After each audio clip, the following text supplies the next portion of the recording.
Labour telling their own Prime Minister that he needs to get his act together, or he might risk losing the actual election. I mean, this is pretty unprecedented stuff, isn't it?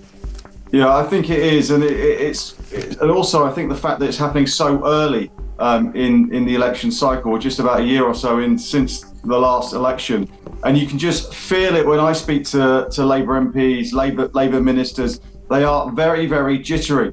Immigration. Everything he has said this afternoon is total nonsense, obfuscation, avoiding the question. He doesn't have any answers. It's disgraceful. I asked him, Mr. Speaker, about the two-child... Westminster has erupted into chaos. For the first time in decades, the Labour leader finds himself at the centre of a full-blown revolt. Keir Starmer, once seen as Labour's best hope, is now cornered by his own MPs as a no-confident vote barrels forward. What began as quiet murmurs of discontent has exploded into a storm threatening to rip apart not only his leadership, but the future direction of Britain itself. This is no longer a simple party squabble. It is a battle over Brexit's legacy, the country's sovereignty, and the trust between politicians and the people. Tonight, the tension inside Parliament has reached breaking point, and the outcome could reshape history. Been one of the sort of big three subjects where you compare it to the cost of living crisis and the NHS, but it just seems to be ratcheting up even higher.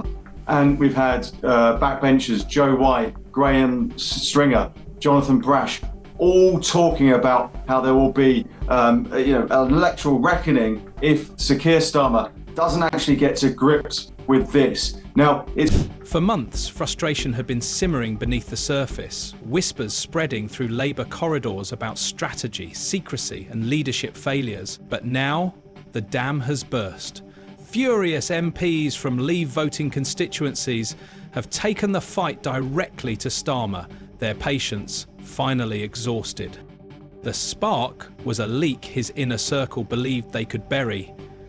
A deal with Brussels, stitched together in private, packed with concessions that even Starmer's closest allies hadn't been fully briefed on.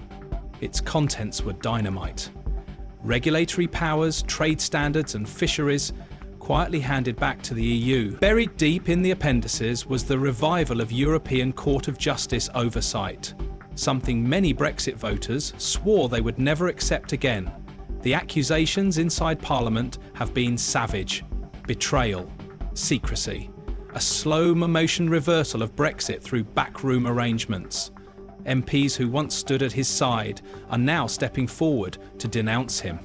Shadow cabinet members admit they only learned the full scope of the deal through the press, not their own leader. A sense of manipulation has left even loyal Labour voices seething. Starmer's historic Brussels deal, once billed as his greatest triumph, has exploded into disaster. Voters are furious, councillors are quitting, and Labour's traditional base, fishermen, farmers and factory workers, are calling it outright betrayal. What was meant to secure Labour's future is now fueling open revolt. Disillusioned MPs have joined forces with Conservatives and Reform UK to push a no-confidence motion. Hours after Starmer boasted of a breakthrough, leaked papers revealed not a victory, but Britain's independence quietly surrendered. nothing seems to be happening. Nothing seems to be changing. The numbers still seem to be very, very high. And you contrast that with the small sort of measures that the government are coming up with. You compare that with this sort of big bang attitude and policies of Nigel Farage today, who says we're going to leave the European Convention of Human Rights. People are going to be deported. They're going to be held within a month in detention centres or migration centres and then sent back to the country where they came from. It's like chalk and cheese. Conservatives wasted no time in branding the deal a constitutional disgrace. Reform UK, under the relentless drive of Nigel Farage, moved in with surgical precision. Farage appeared across national television, hammering home a simple, devastating message: that Starmer had delivered the greatest betrayal of Brexit since the referendum itself. His words struck a chord with millions who already felt ignored by the political class. Overnight, Reform UK's fortune surged. Membership spiked, online rallies drew thousands, social media feeds filled with clips of Farage rallying packed halls, while the polls began to shift in real time. A movement that once seemed a fringe protest suddenly looked like a serious threat to Labour's future. The scale of revolt is staggering. In less than a day, Starmer transformed from a steady strategist into a rattled leader clinging desperately to authority. Once calm in front of cameras, he now lashes out at journalists, fumbles answers, and retreats from the spotlight. The mask of competence has slipped, replaced by desperation. For MPs who once defended him, the sight is sobering. Many are openly asking if their leader has already crossed the point of no return. And beyond Parliament, voters who once gave him trust now speak his name with fury. What the public has seen so far is only the surface. The leaked deal, officially titled the Framework for EU Convergence, is more than just a controversial trade arrangement. It is a blueprint that many describe as a quiet roadmap back into Europe, stitched together without debate, buried in appendices and hidden from Parliament. It covers more than 24 sectors: environmental rules, industrial subsidies, digital markets, financial regulation, not outright rejoining, but a creeping alignment with Brussels, step by step, without a single public vote. We've heard Sir Keir Starmer. He's been talking to Italy's Giorgia Meloni. He's been to Albania. He's been talking about these offshoring centres, trying to come up with this kind of Rwanda-style deterrent. He really needs to spend the next few months coming up with something, coming up with a policy that is akin to that, just to send this message to people, migrants who want to make that crossing. Because I think with the backlash inside Labour has been volcanic. MPs from Leave constituencies were stunned, some speechless, when they realised they had learned the details not from their leader, but from newspaper headlines. One senior figure admitted it was the most brazen act of deception they had witnessed in decades. And when Appendix C revealed oversight by the European Court of Justice on trade disputes, corporate law, and even immigration policy, the fury became uncontainable. Legal experts are already calling it a constitutional bombshell. Former judges warn it ties the hands of future parliaments. Opposition parties are seizing the moment. Conservatives demand an emergency debate, while Reform UK brands it proof that Starmer is dragging Britain back into Brussels orbit by stealth. But the scandal does not stop with the deal itself. Intelligence leaks suggest Starmer's advisors have been in repeated, undeclared contact with European officials for more than a year. Private meetings in Brussels, Berlin, and Paris. None recorded, none declared. Draft frameworks exchanged. Talking points developed. A shadow diplomacy carried out behind closed doors. A classified MI5 assessment reportedly flagged one of Starmer's senior communications advisors for maintaining direct ties with a former EU Commission legal officer. The officer in question was connected to the very Brexit unit that Britain once battled during negotiations. The assessment suggests the discussions went beyond casual contacts, raising the possibility of breaches of the ministerial code, or worse, national security concerns. The revelations have left MPs stunned. What began as a revolt over a trade deal is now morphing into a potential scandal of collusion, secrecy and manipulation at the highest levels. For Labour, it is no longer just a leadership crisis, it is an existential threat. The paper trail is now as damning as the politics. Investigative journalists digging into Labour's network have uncovered suspicious financial flows that point directly to European lobbying interests. Two Labour-aligned think tanks, one in London and another in Brussels, received hundreds of thousands of pounds in funding from organisations tied to EU policy groups. Freedom of information requests revealed that one single payment, worth over £750,000 sterling, 0 pence, was channelled through a policy advisory fund chaired by a former vice president of the European Parliament.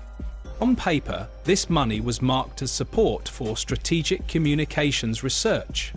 In reality, critics argue it looks more like an attempt to reshape British opinion, softening the public for a slow re-entry into the single market. To many, it is not academic research, it is propaganda, financed from abroad. Reform UK has already weaponised these findings. Richard Tice declared the payments the most blatant act of subversion since the Iraq dossier scandal, claiming Labour had effectively outsourced British policy to Brussels. The optics are toxic: secret payments, undisclosed meetings, and MPs rubbing shoulders with EU commissioners in luxury London townhouses and French chateaux. One source described a gathering in Geneva where attendees were ordered to leave their phones outside to avoid surveillance. No minutes recorded, no documents released. Yet insiders say the conversation focused on one subject: how to guide Britain back into alignment with Europe without triggering an electoral revolt. The secrecy alone has left even centrist Labour MPs alarmed, with some now calling for a full parliamentary inquiry. What was once dismissed as conspiracy chatter is rapidly hardening into a scandal backed by documents, money trails and intelligence briefings. For Starmer, it means the crisis is no longer just political, it is veering into legal territory. And if these revelations prove true, the fallout could be catastrophic. The scandal has now escaped the walls of Parliament. Across Britain, protests are multiplying with a speed that no one in Labour HQ can contain. Constituency offices in Leave voting areas have become the first flashpoints, draped in EU flags splashed with red paint spelling betrayal. In Cornwall, furious fishermen are organising flotillas to block EU vessels, threatening direct action reminiscent of the Cod Wars. In the Midlands, factory workers gather outside local party branches demanding Starmer's resignation. The anger is raw and personal. Voters who once handed Labour their trust now feel sold out. In Leeds, demonstrators film themselves burning Labour membership cards live on camera, declaring the party finished. In Sunderland, crowds surrounded Labour's regional office, chanting "We voted Leave," while plastering the walls with posters naming Starmer a traitor. From London to Hull, Cardiff to Birmingham, the message is the same: stop the betrayal.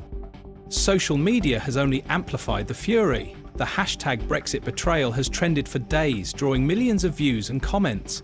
Videos of angry Labour supporters ripping up their party cards are spreading faster than Starmer's team can react.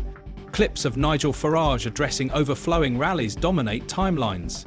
Even Labour-friendly spaces once used to defend their leader are now flooded with calls for him to step down. The mainstream media has seized on the revolt with ruthless efficiency. Tabloids scream betrayal in giant headlines. Broadsheets publish forensic breakdowns of the leaked clauses. Primetime broadcasters carry phone-ins filled with furious voters demanding action. Political commentators openly compare Starmer's collapse to Theresa May's final months and Tony Blair's downfall during the Iraq War.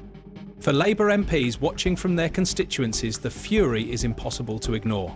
Local branches are demanding emergency meetings. Trade unions are quietly shifting their support. Senior Labour figures once loyal to Starmer are now in open retreat. The rebellion is no longer just parliamentary. It has become a national movement. The countdown to the no-confidence vote has begun, and inside Labour, the mood is poisonous. What started as scattered defections has grown into a full-scale mutiny. Constituency groups in red wall battlegrounds are demanding Starmer's resignation, warning of electoral wipeouts if he stays in charge. Local branches are calling emergency meetings, some passing motions of censure against their own leader. For many Labour MPs, the question is no longer if Starmer should go, but how quickly he can be removed. Behind closed doors, senior figures are circling. Angela Rayner has been quietly testing support among unions, gauging whether a leadership challenge could succeed. Wes Streeting is making carefully worded public statements about trust and transparency, while privately working donors and backbench allies. Even shadow cabinet members are splitting. Some still silent, others briefing journalists off the record. The once solid inner circle has fractured into rival camps. Inside Labour HQ, the chaos is worse. Witnesses describe Starmer raging at rebels, threatening deselection and lashing out at journalists. The lawyerly composure that once defined him has evaporated. At public events, he stumbles through speeches, avoids tough questions and dodges cameras. To many MPs, the image of a steady hand has been replaced by a man unravelling under pressure. The numbers are brutal. Insiders claim more than a dozen Labour MPs are prepared to abstain or vote against him. If true, the no-confident motion could succeed, forcing Labour into a leadership contest at the worst possible moment. Even if he survives, the damage may be fatal, leaving him in name as leader, but stripped of authority, unable to command loyalty or rebuild trust. For a party that once looked poised for government, the future now looks like free fall. The no-confidence vote is only the beginning. What started with leaked documents has now spiraled into something far more dangerous, a scandal with security implications, financial trails, and a street movement that refuses to quiet down.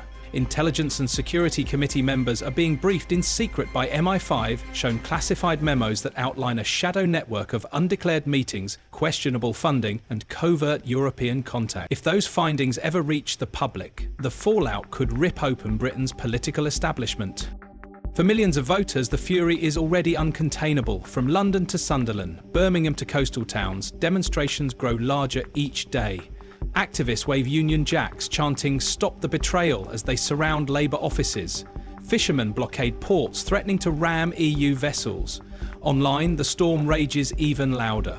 Viral clips of protesters burning Labour membership cards and branding Starmer a traitor dominate feeds. The hashtag Brexit betrayal has held steady for nearly a week, fueled by images of fury, defiance and betrayal. Reform UK is capitalising with military precision. Nigel Farage's rallies have transformed into a national campaign branded Save Brexit, drawing record crowds and donations. His speeches, sharp and relentless, hammer home the message that the political class has sold the people out once again. Polls now show Reform surging past the Liberal Democrats and eating into Labour's red wall support. What once looked like Labour's clearest path to power in decades is disintegrating before the nation's eyes. Inside Westminster, the Labour machine is paralysed. Party discipline has collapsed, rebels openly defy the whip, and local branches threaten to cut campaign support. Senior figures brief journalists anonymously, feeding the scandal day by day. Each leak, each defection, each protest adds weight to the avalanche. Starmer is no longer seen as a steady hand, but as a leader caught in the shadows, accused of secrecy, collusion and betrayal. And now, the question is larger than his leadership. It is about Brexit's legacy, the sovereignty of Parliament, and the bond between voters and those who claim to represent them. The rebellion has grown into a constitutional crisis. Britain waits, restless and divided, to see if Keir Starmer can survive a revolt that may not only end his career, but reshape the very future